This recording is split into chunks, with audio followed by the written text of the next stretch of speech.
It may be spring outside, but today on Drew Reviews, it's Valentine's Day. We're going to talk all about the exploits of Harry Warden in Valentine's Bluff, and it's coming at you next.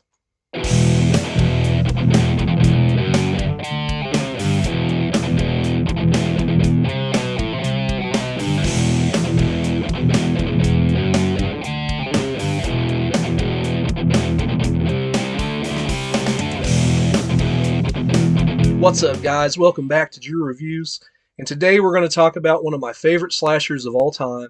It's My Bloody Valentine, the original, not the remake. This came out on February 11th, 1981, and of course it's a Canadian-made film, and I found out over the years that I really like Canadian horror. This movie, for sure, has a totally different feel to the rest of the slashers that came out in '81.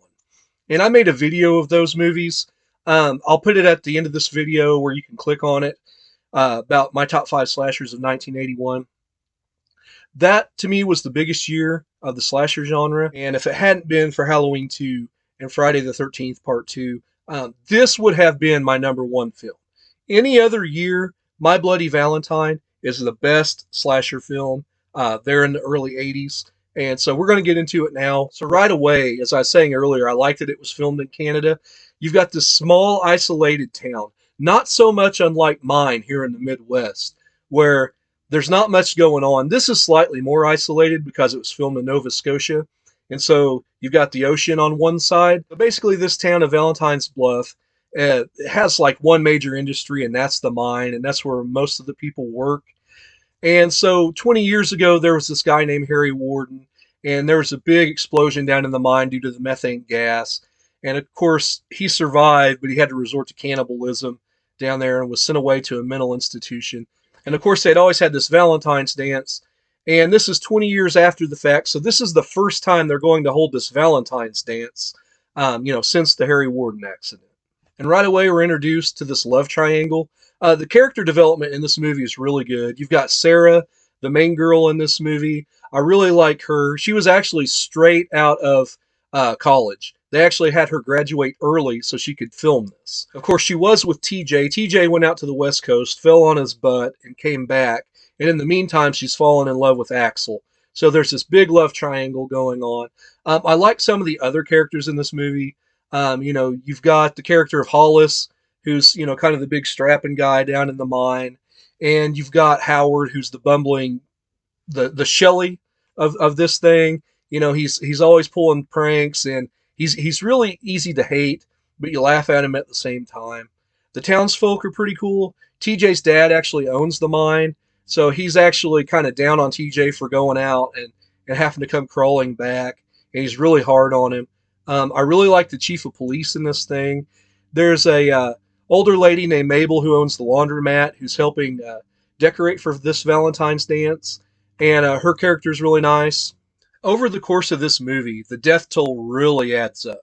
It starts in the very beginning. You've got this man and this woman going down into this mine, and you're not sure what for, but eventually she starts seductively taking her clothes off, and she's starting to make out with this guy, and he keeps his apparatus and his suit on, and he ends up impaling her down in the mine. And later that's paid off. The chief of police and the mayor who owns the mine, they're driving down the road, and he's got this heart-shaped box full of chocolate candy, and he opens it up, and there's the heart of like this 30-year-old woman in there. And that's the first death that they notice.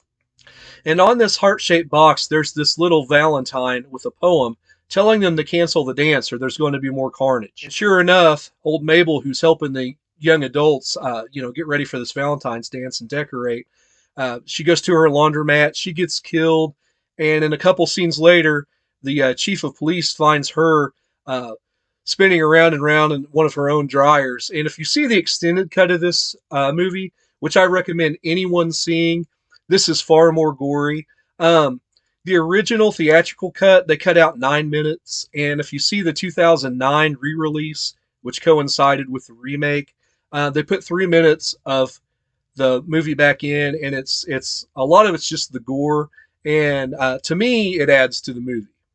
So after the death of Mabel, the chief of police is like, hey, this dance is off, because he's got another poem on another Valentine telling him to cancel the dance. So the kids decide as they're in this bar, since the chief of police won't let them have this dance at the Union Hall, they're going to have it at the mine. It's as crazy as that sounds.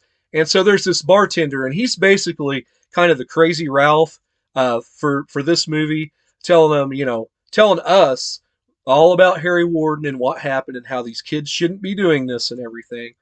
And that character meets a grisly demise. He's trying to teach these kids a lesson. And so he has this peekaboo scene where he has this miner's outfit with this pickaxe, and every time you open the door, it comes out and the pickaxe comes up. And so he opens it and it works, and he tickles himself and he laughs and he shuts the door and he opens it. And this goes on 2 or 3 times. Well, like the fourth time he opens the door, it's actually Harry Warden. And so, in the best death in the entire movie, in one of my favorite death scenes of all time, of all slasherdom, Harry Warden actually takes this pickaxe and hits him through the chin, and the end of the pickaxe comes through his eye. And it is glorious. I absolutely love that kill. To me, it's better than anything Michael or Jason have ever done in anything. So we finally get to the mine, and they're having the party. And of course, they're in the upper part. They're not down in the mine yet. And there's a couple of deaths there. Eventually, all the girls who have never been down in the mine are like, hey, let's go into the mine. And TJ's like, no, we can't go into the mine. There's no girls in the mine. And eventually, Hollis is like, oh, it's going to be all right.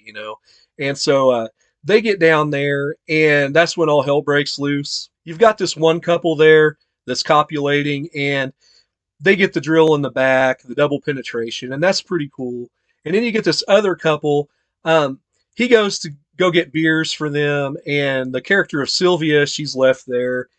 And there's this really cool scene where all of their miner suits come falling down. He showed her before that you can pull on these levers, and that's kind of paid off when they all come down on her.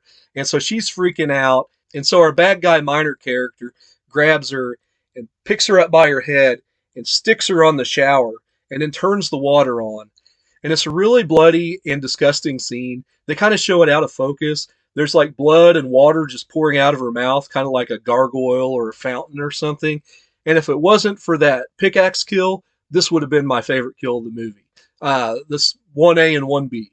You've got Sarah down in the mine, and of course you've got Hollis and his girlfriend with them. They go down to part of the mine which they haven't used for years and years, and so Hollis ends up running into the miner, and he gets a nail gun to the head. He gets it once in the temple, which doesn't kill him, and then he gets it right in the forehead, which does kill him. He dies right in front of the girls.